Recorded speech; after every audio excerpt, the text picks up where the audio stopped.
החלקות שיער קיימות כבר זמן רב, אבל בשנים האחרונות נכנסו לתחום הזה מונחים חדשים כמו החלקה יפנית, אמריקאית, סינית ועוד כל מיני. הזמנו את מעצב השיער רוני לוי כדי שיעשה לנו סדר ויספר לנו על החידושים בתחום ההחלקות. שלום לך. שלום ענת. בואו נתחיל לדבר קודם ברמה הכימית. מה זה אומר החלקת שיער? החלקת שיער זה אומר לשנות את המבנה של השערה. ממסולסלת מאוד או מקורזלת מאוד לפחות.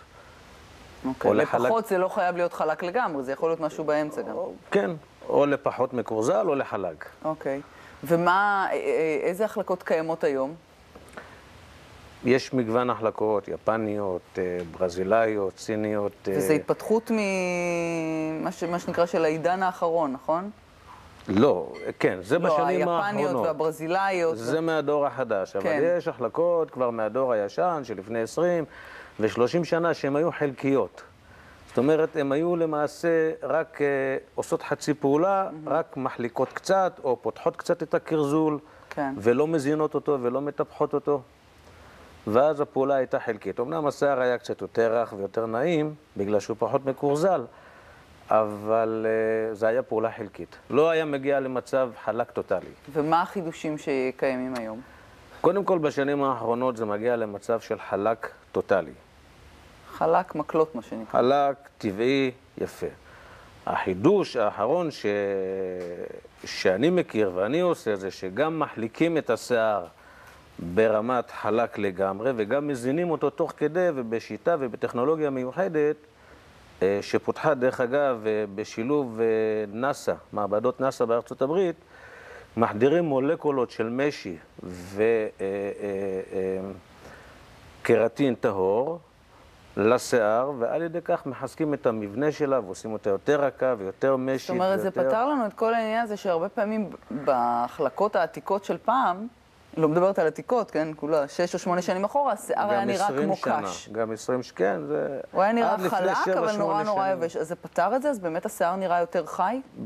בהחלקה המדוברת של הצ'י, כן, בוודאי, היא עושה פעולה כפולה. היא גם מחליקה וגם מזינה ומטפחת ובונה את השערה, ועל ידי כך אנחנו מקבלים שיער חלק ולא שדוף ולא יבש ורך ונעים. היו כל מיני מחקרים שמאוד הלחיצו הרבה נשים לגבי החלקות. לא מזמן היה איזה משהו שדיברו עליו בטלוויזיה, שיש חומרים כימיים שנכנסים דרך הקרקפת לגוף. יש סיכונים בהחלקת שיער? תראי, היה סיפור של הפורמלין בהחלקה הברזילאית, אבל השונה ומיוחד בהחלקה הזאת, בצ'י שאני מדבר עליה, שהיא ללא אמוניה, שזה גז רעיל, וללא פורמלין. זאת אומרת, היא ידידותית ונעימה ולא מזיקה. הלוא, אמוניה הוא גז רעיל. וזה החידוש, שהיא קודם כל משווקת בארצות הברית. גם השיער נראה יותר חי וגם מצד שני פחות מזיק לנו. היא לא מזיקה לא למשתמש ולא לקליינטית ולא לספר. זאת אומרת, היא באישור משרד הבריאות האמריקאי, ה-FDA, היא קיימת שם 7 שנים והיא משווקת בלמעלה מ100 ארצות ברחבי העולם. וכמובן שהיא באישור משרד הבריאות הישראלי. ברור. זאת אומרת, היא בטוחה לחלוטין, ידידותית, לא מזיקה, ומשפרת את המבנה של השיער. מחליקה בצורה טוטלית והופכת אותו לרך על ידי החדרה.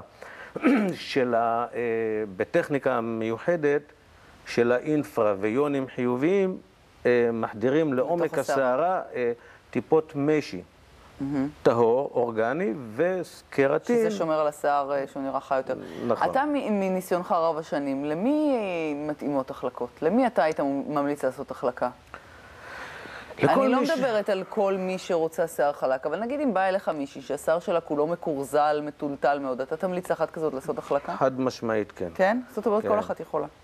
תראי, יש לקוחות שיש להם שיער מקורזל ומסולסל, שאין להם שום פתרון חוץ מללכת עם קוקו אסוף. פשוט אין להם פתרון, היא לא יכולה ללכת איתו פזור, ולא משנה מה היא תעשה, ולא משנה מה היא תשים, ומה היא תמרח על השיער. פשוט השיער גדל לרוחב. לא מסתדר. או למעלה. ואחת כזאת היא, כן. אפשרי. אוקיי. אני מאוד מודה לך. לא דבר.